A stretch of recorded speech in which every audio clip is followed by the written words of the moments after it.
Welcome to the Sales Readiness Podcast brought to you by SBI.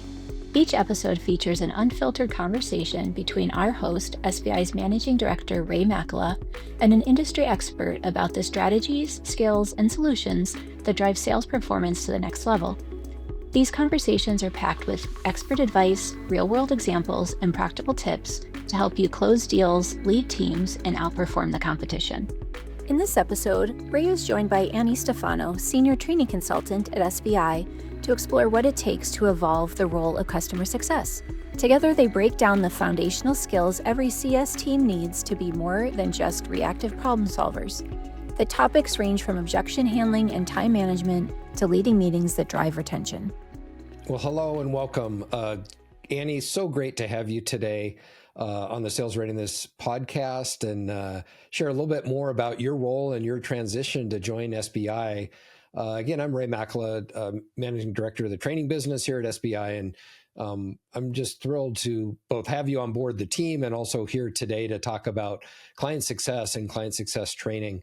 Maybe we could just kick off and have you talk a little bit about your role in the transition from growth molecules to bringing over the curriculum and joining the SBI training team.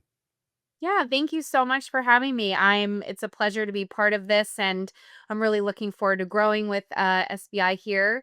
And my part in Growth Molecules was a smaller advisory firm, so I was heading education, leading client success teams, along with a little bit of a team there. And I'm going to start over because I felt like I was rambling. Sure. You're fine. It's all good. Thank you.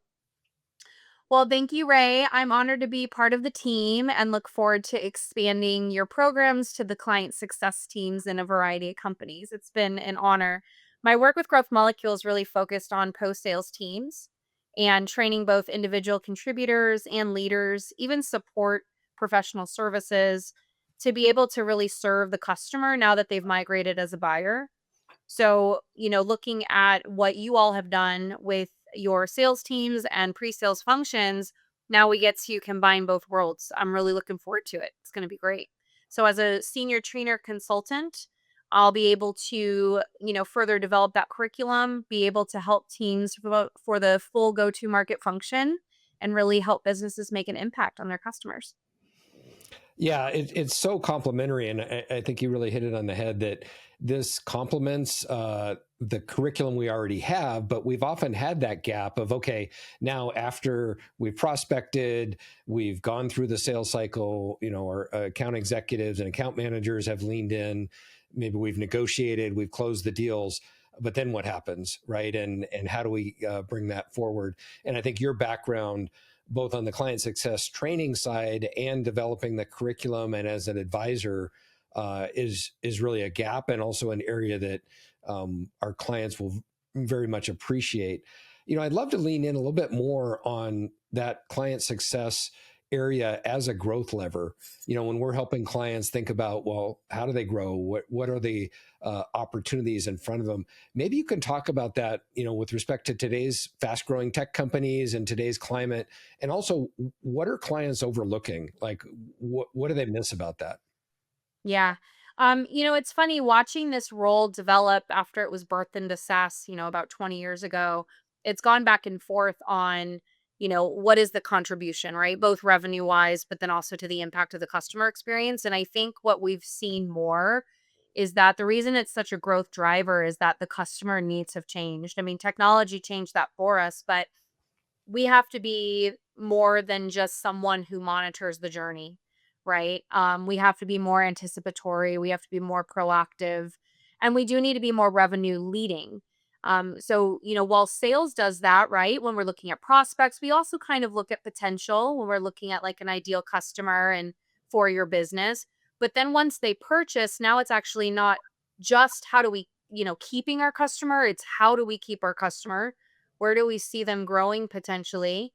And that takes some strategic thought because our books of business now are huge. There's no longer, depending on your product or industry, your books of business can vary. Some CSMs have enterprise clients, maybe they have 5, but that's like $5 million in ARR, right? So there are other CSMs who have 450 accounts, ranging from small businesses of 1 through 300, you know? So it requires a different level of attention than just closing a deal. It requires ongoing monitoring and then leveraging technology to help you because it's almost impossible, right? So, I think in terms of that growth lever, teaching teams how to be more productive and efficient, but also strategic is really where we're seeing the shift right now.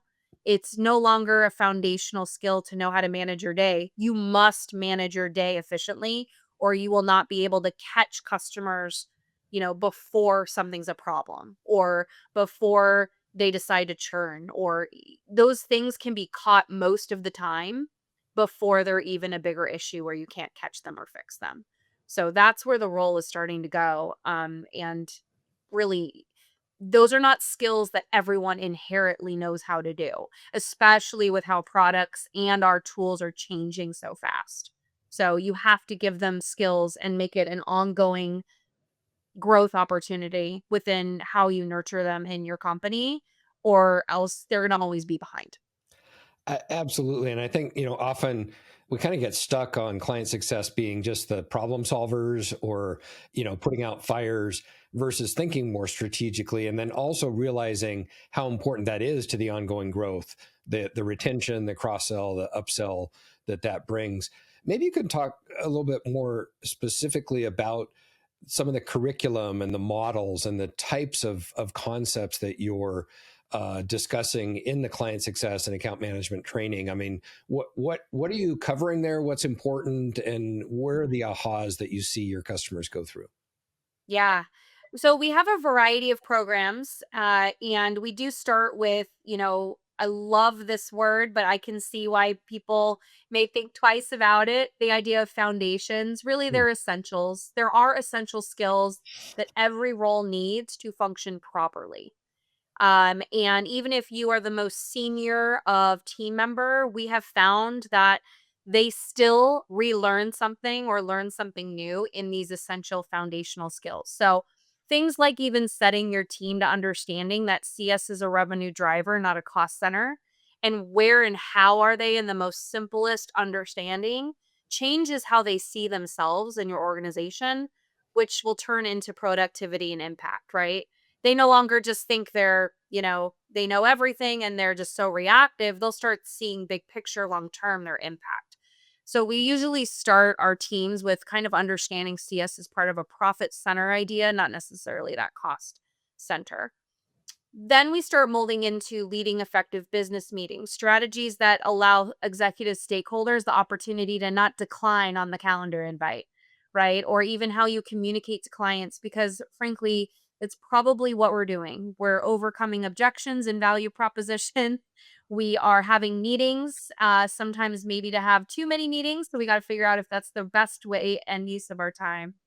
And then we're also constantly showing that value proposition. So we have to communicate in a way that's kind of always selling, but always showing them that this value is of product to you and your business goals and outcomes. And so our level 1 of programs usually tends to focus on those essential skills.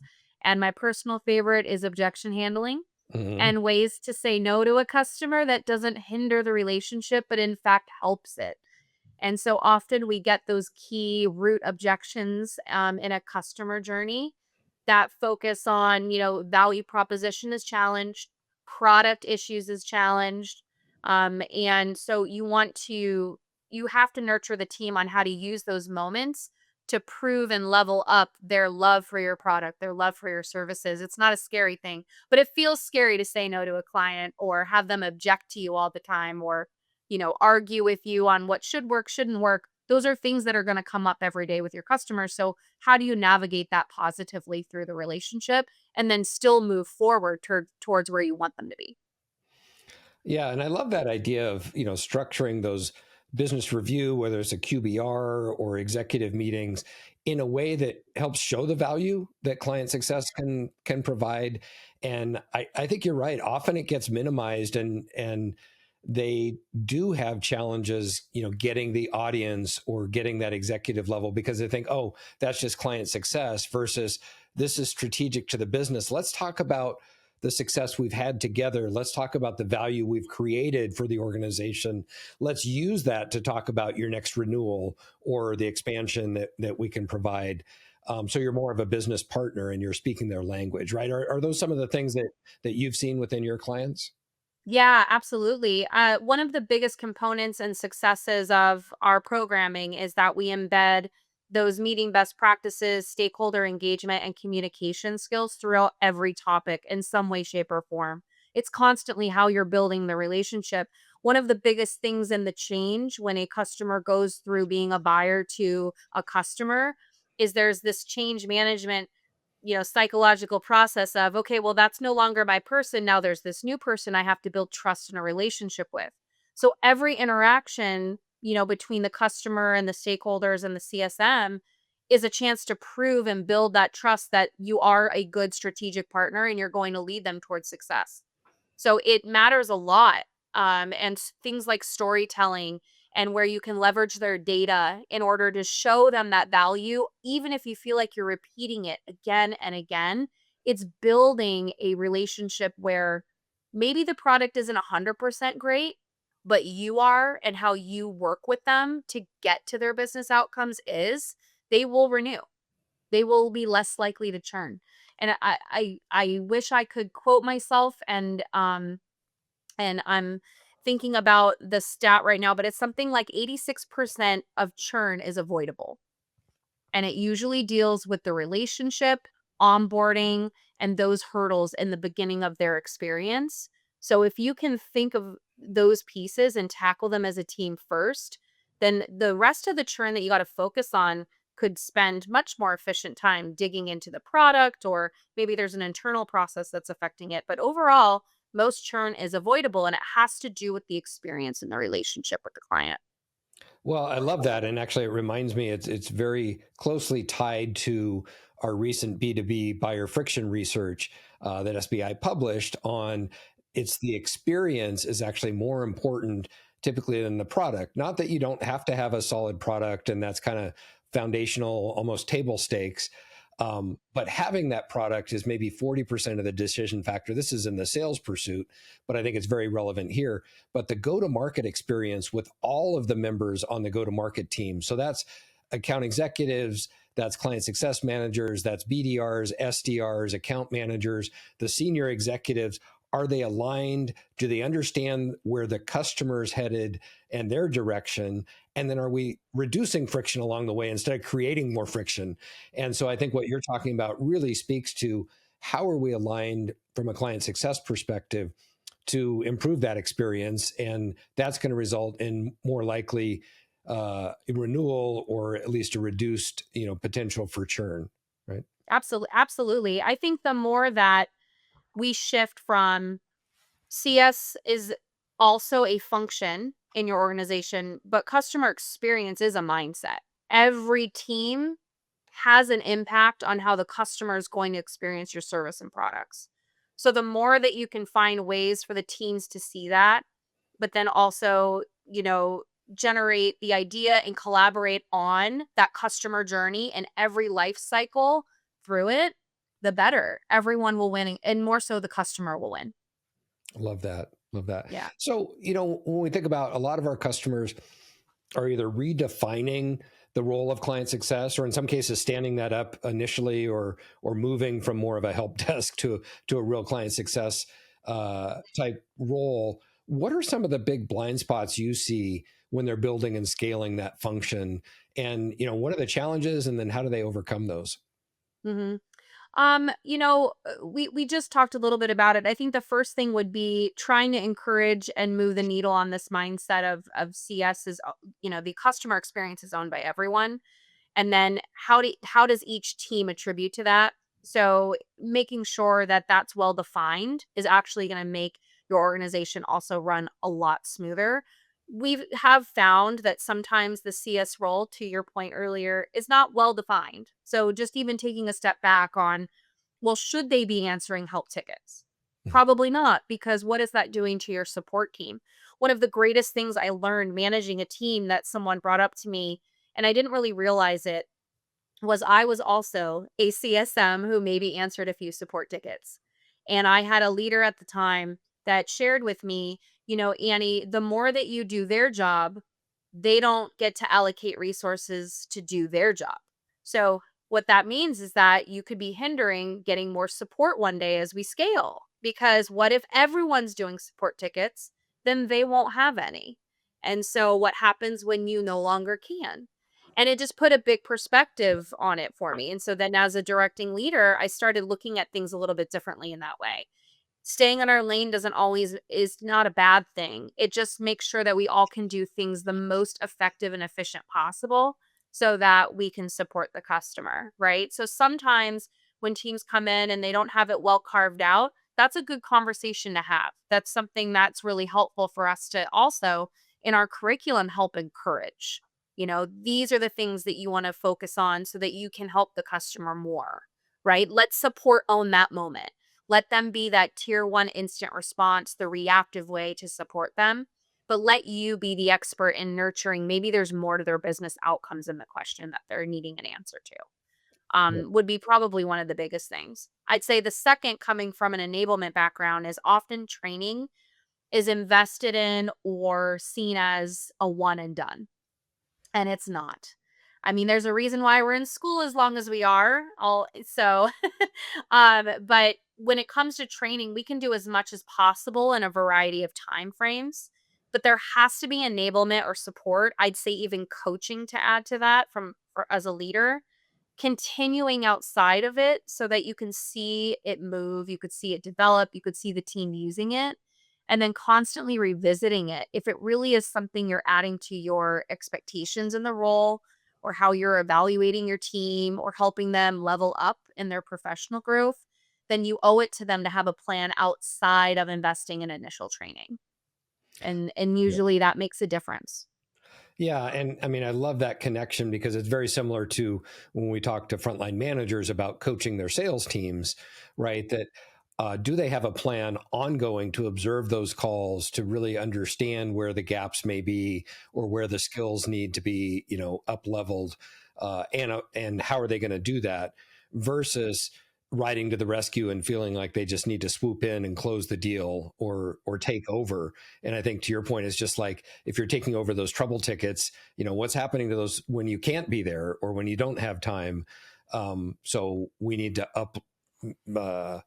elevate that position, right? So that CS is seeing more as that business partner, I think, with the client. Yeah, Yeah. and it could be something as small as, usually as a managing leader, I know it's hard, especially when you have a team that's exploding and accounts are increasing. And so often your one-on-ones turn into quick troubleshooting if it couldn't be solved over Slack or Teams. So it's taking a step back and making a space in the agenda for, I want to make sure I go over this piece and have an ask so that next time I can see if there's growth. Or maybe you pick and choose clients that you're, listening to calls or watching them use a framework they learned for, as opposed to just leaving it open ended, right? Those minor tweaks could make a difference in how enablement is done, especially for companies who don't have their own internal enablement team. Then there has to be little ways you can weave it in, or else you won't see the ROI on your training as much as you wanted to. And so you got to have something there. Coaching is usually the best piece to it. No, I love that. And yeah, even if there is an enablement team, I don't think they're ever going to have enough resources or be able to be everywhere. And in fact, I don't necessarily agree with enablement's going to take over all the coaching, right? It's like they can't be out in the field as much as they need to be. And the manager really needs to own that relationship, I think, with the individual. So last question, and love to get any final thoughts and takeaways. But thinking about making it relevant, it's one of the things that we see is, well, we're a special snowflake. Our company's different. The way that we've designed this or the way that we're going to market. How do you approach customizing your client success content and making sure it does resonate and they don't get kind of that organ rejection where they're like, oh no, that's generic, that doesn't Do the apply to work. me. Yeah, how do you make sure it's aligned? Yeah, no, that's a great question. So this is something that I think both of us have done really well. So combining our powers and serving these teams is going to be incredible. Is that the curriculum is a baseline curriculum that has industry best practices in mind. So it allows us opportunity in certain areas to kind of mold how we speak to the language or the type of customer or even your business model very easily. So in terms of, how do we fit it to organizations, for instance, ed tech versus financial tech? They are different in nature, their personas are different. Even their customer life cycle may be different in how a client success manager would serve them. But we have pockets of areas we're able to infuse that. So we really spend time in discovery with our clients, investigating, almost a speed dating, if you will, with the leadership team and taking in information so we can best understand your business. So, as an instructor, we can also speak to it. It's really important, as I'm sure, even reflecting on your own learning over the years, that when it speaks to you and your role and your responsibilities for the customers that you serve, you are more likely to connect to it, be open to it, be receptive to trying something new or even failing at it at first. And that makes a huge difference in what sticks when they leave that virtual or in person classroom. So we find ways that we can, with our discovery, but then also the way we've designed our curriculum to be able to embed and fit it into your business so that it's supplemental, it's not replacing, which is a really hard thing for learners. It's a change management process for them as well. If they feel like someone's coming in and giving them one more thing to do, they are going to not be a very engaged participant.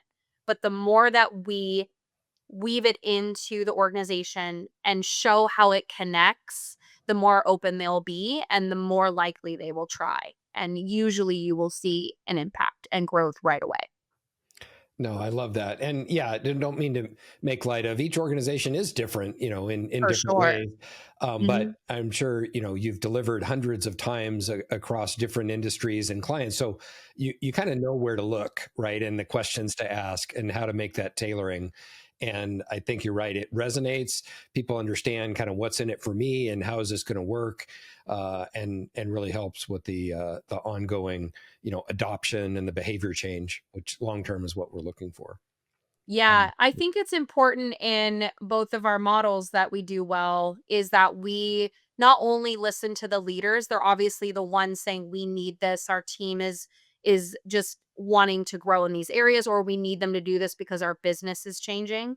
But then also we do take the time on the individual contributor side because it is important to get their perspective firsthand. What are the, issues with objections they're hearing from customers again and again. And often the two are aligned, but in the event that they're not aligned, it really raises awareness to the leadership team. And they now have more information themselves to lean on. So we really take both. And we use their examples through the curriculum so they also feel like they were heard. And it does get noted on our feedback quite often. Like, I said that about this customer and you addressed it right away, and that I think that makes a difference for them. Absolutely. Well, actually, I think that's a great place to leave it for today. So, Annie, really appreciate you joining and thank you for sharing both about the journey and joining SBI and also the client success curriculum. And look forward to continuing the conversation. I know we'll have a part 2 and we'll pick it up on, kind of how do you go through that journey and what does the learning experience look like? So, thanks again for joining today. Thank you. Looking forward to it. You've been listening to SBI's Sales Readiness Podcast with Managing Director Ray Makela hosting. Visit SBIgrowth.com to read SBI's latest research, join upcoming events, or learn about SBI's GTM and training services.